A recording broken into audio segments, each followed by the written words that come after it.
میں آپ کو سارے قرآن کا خلاصہ بتا دیتا ہوں، سارے قرآن کا خلاصہ بتا دیتا ہوں۔ ایک چھوٹی سی سورت سارے قرآن کا خلاصہ ہے، یاد رہے گی تو فائدہ اٹھاؤ گے، نہیں رہے گی تو فقیرانہ آئے صدا کر چلے، میاں خوش رہو ہم دعا کر چلے۔ چلو تمہارا اتنا تو احسان ہے کہ بیٹھ کے سن لو۔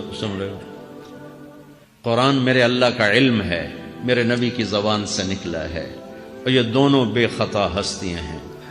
تو اللہ رسول کی بات کا خلاصہ سنا رہا ہوں، اللہ اس کا رسول ایک بات کو سمری کر کے آپ کو دے رہے۔ سارا قرآن 114 سورتیں، 6200 کچھ آیات، ان سب کا خلاصہ ایک چھوٹی سی سورت جس میں کامیابی ناکامی کی مہر لگا دی۔ قرآن نے قسمیں اٹھائی ہیں، یہ قرآن کی آخری قسم ہے۔ قسم اٹھانے سے بات طاقتور ہو جاتی، اللہ کو قسم کی ضرورت نہیں ہمیں سمجھانے کے لیے۔ پہلی قسم قرآن کی سورہ نساء میں فلا وربک لا یؤمنون حتی یحکموک فیما شجر بینہم، یہ پہلی قسم۔ دوسری آخری قسم ہے قرآن کی والعصر، یہ آپ کو بتانا چاہتا ہوں، مجھے زمانے کی قسم۔ بچوں یہ بنیاد بنا لو، پھر آنکھیں بند کر کے چلو۔ تمہیں نوکری ملے تو بھی موج ہے، نہ ملے تو بھی موج ہے، تمہارے پاس دنیا کا علم آئے کم آئے زیادہ، یہ چار باتیں ہیں تو تمہیں خوشخبری ہے۔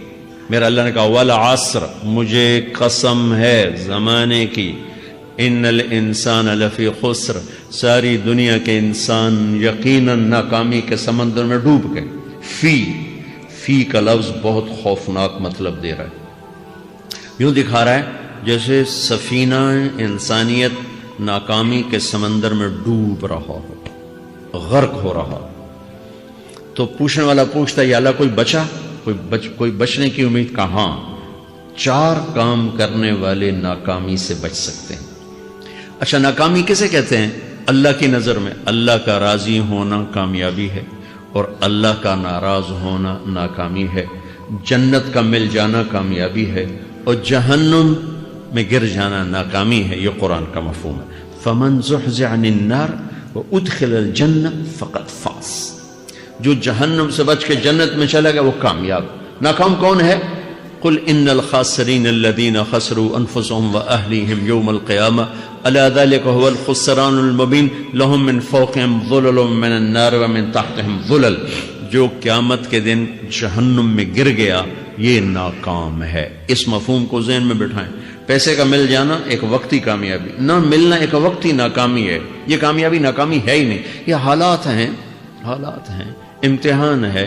اللہ نے یزید کو تخت دے دیا اور حسین کو نیزے پہ چڑھا دیا، تو کیا اللہ تعالیٰ حسین سے ناراض ہے اور یزید سے راضی ہے؟ جو انسانیت کے لیے پھٹکار ہو اس کو 3 بر اعظم کی حکومت مل رہی ہے تو ایک امتحان ہے، امتحان ہے۔ آل رسول کے سر کٹ کے نیزوں پہ چڑھ رہے ہیں، امتحان ہے۔ میرے نبی کے پیٹ پہ 2 پتھر بندھے ہوئے ہیں، امتحان ہے۔ حضرت عمر رضی اللہ عنہ آپ کے حجرے میں آئے تو فقر، تو رونے لگے۔ آپ نے کہا کیوں رو رہے ہو؟ کہ یا رسول اللہ یہ ایران کے بادشاہ، یہ روم کے بادشاہ سونے کے برتنوں میں کھانے کھاتے، زربفت کے مساریوں پر، بستروں پر وہ آرام کرتے ہیں، اور آپ 2 جہان کے سردار ہو کر یہ حال۔ آپ نے کہا عمر ان کے لیے دنیا میں، ہمارے لیے آخرت میں۔ تو میرے اللہ نے کہا والعصر، زمانے کی قسم ساری دنیا کے انسان ناکام ہیں، ناکام۔ ناکامی کیا ہے؟ جہنم۔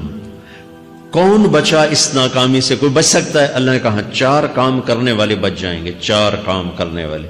الا الذین آمنوا، جو ایمان لائے۔ ایمان ناکامی سے نکالنے کی پہلی شرط ہے۔ وعملوا الصالحات، جنہوں نے اچھے اعمال کیے، اچھا عمل ناکامی سے نکلنے کی دوسری شرط ہے۔ وتواصوا بالحق، جنہوں نے حق کی دعوت دی، یہ تبلیغ کا کام، جس کو آپ تبلیغی جماعت سمجھتے ہیں، یہ تبلیغی جماعت نہیں ہے، یہ میرے رب کی لگائی ہوئی ذمہ داری ہے ختم نبوت کی وجہ سے کہ میرے نبی کے بعد اب کوئی نہیں آئے گا۔ تم اے امت محمد اس دعوت کے کام کو اور حق کی دعوت کو تم آگے پہنچاؤ گے۔ وتواصوا بالحق، یہ لازمی پیپر ہیں، کمپلسری پیپر، اس میں نقل بھی نہیں لگ سکتی ہے، یہ لازمی پیپر ہے۔ وتواصوا بالحق، کہ اب کوئی نبی نہیں آنے والا، لہٰذا ایک دوسرے کو تیار کرو، دنیا تک جاؤ، یہ تمہارے ذمہ ہے۔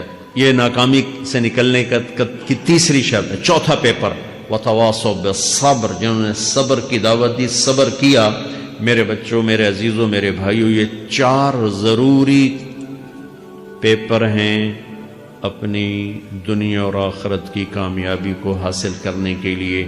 یہ 4 ضروری پرچے ہیں دنیا اور آخرت کی ناکامی سے نکلنے کے لیے۔ والعصر، مجھے زمانے کی قسم، کیونکہ زمانہ گواہ ہے۔ زمانے کے اندر فرعون، قارون، حامان، شداد ڈوبے، برباد ہوئے، تباہ ہوئے۔ زمانے کی قسم۔ والعصر، مجھے عصر کے وقت کی قسم۔ یہ کیوں کہا؟ یہ ایک مطلب بیان کیا جاتا ہے، والعصر کے وقت کی قسم، کہ عصر کے بعد دن چھپنے میں ٹائم تھوڑا رہ جاتا ہے، تو اس وقت کاروبار میں بھی تیزی آتی ہے، سفر میں بھی تیزی ہوتی ہے، جلدی گھر پہنچیں، جلدی گھر پہنچیں۔ تو اللہ تعالیٰ ایک اشارہ فرما رہے ہیں والعصر، کہ تمہارے پاس بھی ٹائم تھوڑا رہ گیا ہے، یہ میری بات سن کے جلدی سے عمل کر لو، ٹائم تھوڑا ہے، جلدی سے عمل کرو، ٹائم تھوڑا ہے۔ پھر یہ سورت اتری عربوں میں، عربوں میں لڑائی کا ماحول ہے، ڈاکہ کا ماحول ہے، قتل و غارت کا ماحول ہے، تو عصر کے قریب مسافر قافلے تیز ہو جاتے تھے کہ جلدی سے کسی ٹھکانے پہنچیں تاکہ دشمن کے حملے سے محفوظ ہو جائیں۔ تو اللہ اس پس منظر میں فرما رہا ہے والعصر، ٹائم تھوڑا ہے، شام ہونے والی ہے، پتہ نہیں کب بلاوا آ جائے، جلدی سے یہ 4 کام سیکھو، جلدی سے کرو، جلدی سے کرو۔ ٹھیک ہو گیا؟ تیسرا مطلب والعصر، عصر کہتے ہیں نچوڑ کو، خلاصے، نچوڑ، عصیر، جوس کا کام کیا ہوتا ہے؟ یہ گلاس ہے خالی، یہ گلاس ہے نا، آپ اس میں 1 آم رکھو تو اندر نہیں جائے گا، یہیں اٹک جائے گا، ٹھیک ہے نا؟ اور اسی میں 2 آم کا رس نکالو تو اس میں آ جائے گا، ٹھیک؟ اس میں اب 1 کنو ڈالو، اندر نہیں آئے گا، اسی میں 3 کنو کو نچوڑو تو اس کے اندر اس کا رس آ جائے گا۔ عصیر، نچوڑ نکالنا، نچوڑ نکالنا۔ تو میرا اللہ کہہ رہا ہے کہ تم 114 صورتیں ہیں تم نہیں پڑھتے ہو، 6000 سے اوپر آتے ہیں تم نہیں پڑھتے ہو، تو میں تمہیں سارے قرآن کا نچوڑ نکال کر، جوس نکال کر 3 آیات میں پیش کرتا ہوں۔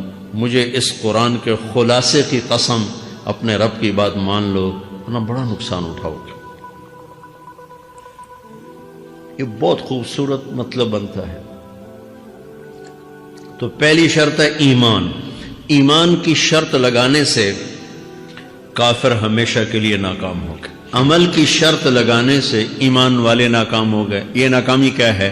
سیدھے جنت میں نہیں جائیں گے، وایا جہنم، باقی اللہ جسے چاہے معاف کرے۔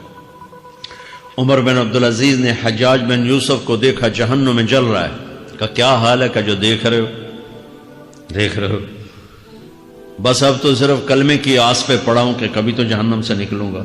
تو یہ اللہ کا قانون ہے۔ سلیمان بن عبد الملک کی میت کو قبر کے قریب کیا گیا، سلیمان بن عبد الملک بنو امیہ کا بادشاہ، تو اس کی باڈی ہلنے لگی، تو اس کے بیٹوں نے کہا ہمارا ابا زندہ ہے۔ تو عمر بن عبدالعزیز نے فرمایا زندہ نہیں ہے، عذاب قبر جلدی شروع ہو گیا، اس کو جلدی سے دفن کرو، جلدی سے دفن کرو۔ تو یہ میرے اللہ کا قانون ہے۔ ایمان ہے، عمل صالح نہیں ہے تو جہنم سے ہو کر جنت میں جائے گا۔ عمل صالح ہے، وتواصوا بالحق، تبلیغ کا کام نہیں ہے، دعوت کا کام نہیں ہے، تو اب ناکامی کا کیا مطلب ہے؟ اب آدھی کامیابی ہے، آدھی ناکامی ہے۔ وہ یہ ناکامی کیا ہے کہ جنت میں جائے گا، جہنم میں نہیں جائے گا، لیکن بڑے درجات سے محروم ہو جائے گا، بڑے درجات سے محروم ہو جائے گا۔ اونچے درجات کے لیے تیسرے پیپر کو لینا ضروری ہے، وتواصوا بالحق وتواصوا بالصبر۔ چوتھا پیپر ساتھ لگایا کہ صبر، اگر چوتھی شرط نہیں ہے تو پھر ناکامی کیا ہے؟ چوتھی شرط اگر نہیں، پھر ناکامی کیا ہے؟ ایمان بھی ہے، عمل بھی ہے، تبلیغ بھی ہے، صبر کوئی نہیں ہے، تو پھر ناکامی کیا ہے؟ اس کی ایک مثال دیتا ہوں، اس سے آپ کو بات واضح ہو جائے گی۔ 20 ٹیمیں میدان میں اترتی ہیں، تو وہ لڑتے لڑتے لڑتے لڑتے 2 رہ جاتے، یہ دونوں برابر ہوتی ہیں، آگے تقدیر چلتی ہے، تقدیر چلتی ہے۔ کرکٹ ہے، ہاکی ہے، فٹ بال ہے، یہ بڑے بڑے کھیل ہیں۔ آخر میں آخری 2 ٹیمیں ایک دوسرے کے برابر کی ہوتی ہیں، 19-20 کے فرق کے ساتھ۔ ان میں ایک جیت جاتا ہے، ایک ہار جاتا ہے۔ ہارنے والے کو یہ اعزاز ہے کہ وہ سیکنڈ آیا، پوری دنیا کی سیکنڈ ٹیم ہے. کبھی ان کو خوش ہوتے دیکھا؟ روندے ہی پہ ہوندے، انہوں نے ملک والے بھی رو رہے ہوندے تو آ بھی میدان جو روندے پہ ہوندے. ٹھیک، ان کو یہ خوشی نہیں ہوتی کہ ہم سیکنڈ آئے، ان کو یہ غم ہوتا ہے کہ ٹرافی نکل گئی. ٹرافی، چوتھی شرط ٹرافی ہے. ٹرافی اللہ کی بارگاہ سے وکٹری سٹینڈ کے اوپر کھڑے ہونے کے لیے 4 کام ضروری ہیں: ایمان، عمل صالح، تبلیغ کا کام، صبر. یہ 4 باتیں لازمی پیپر، آپ کے بھی لازمی پیپر کچھ ہوتے ہیں جن کا پاس ہونا ضروری ہوتا ہے. ایمان کا درجہ کیا ہے؟ ایمان کا آخری درجہ 33 نمبر والا بتا دوں. 33 نمبر والا، تاکہ تسلی ہو، خوف نہ چھائے کہ بھئی ہم تو، ہمارے پاس تو ایمان ہے ہی کوئی نہیں، ہم کیا کریں. نہیں، میں 33 نمبر بتا دیتا ہوں، اس سے نیچے نہ جاؤ. میں نے 7ویں میں نا فارسی رکھی. فارسی نا وہ جو آپشنل مضمون ہوتا ہے، چونکہ اس کے ٹیچر تھے بوڑھے سے، میں کہ نہ کچھ آکھنا نہ پوچھنا، چلو فارسی رکھو. تو زیدی صاحب رحمۃ اللہ علیہ، تو میرے نمبر آئے 7، 100 میں سے 7 نمبر. میں پڑھتا ہی مجھے بلایا طارق جمیل، جی سر ادھر آئیے. تو وہ یہاں بیٹھے تھے چیئر پر، میں یہاں کھڑا تھا. تو انہوں نے میرا یہ کان پکڑ، اور آپ کے ماشاءاللہ 7 نمبر آئے ہیں، تو آپ 0 خود لگا لیں تو انشاءاللہ 70/100 ہو جائیں گے. تو وہ 7 والا کم نہ کرو، 33 نمبر میں 10 دینا. تو میرے نبی پہ قربان جاؤں، میرے نبی نے اپنی امت کے کمزوروں کو بھی لیا اور اوپر والوں کو. صدیق بھی موجود ہے. تو میرے نبی نے کہا اذا سرت کا حسنۃ وساءت کا سیئۃ فانت مومن. اگر تجھے نیکی کر کے خوشی ہو اور گناہ کر کے تجھے پریشانی ہو تو تو ایمان والا ہے. اگر نیکی کر کے خوش ہو اور گناہ کر کے پریشان ہے تو تو ایمان والا ہے. فانت مومن، تو ایمان والا ہے. یہ ایمان کا آخری درجہ ہے. اس کے آگے پھر مائنس کام شروع ہو جاتا ہے کہ نہ نیکی کا شوق ہو، نہ گناہوں کا کوئی ڈر ہو، نہ ندامت ہو، نہ پشیمانی ہو، تو پھر یہ انسانوں سے نکل کر جانوروں میں چلا جاتا. تو میرے عزیزو، اس درجے کا ایمان کہ ہم بشر ہیں، جب گناہ ہو توبہ کرو، اللہ معاف کر دے. جب خطا ہو توبہ کرو، اللہ معاف کر دے. معاف کرنے میں اللہ کو سب سے زیادہ پسند معاف کرنا ہے، کہ بندے کا توبہ کرنا، اللہ کا معاف کرنا، بندے کا توبہ کرنا، اللہ کا معاف کرنا. تو ایمان کا اگر یہ درجہ مل گیا ہے اور اس میں ندامت کا آنسو شامل ہے تو پریشانی کی بات ہی کوئی.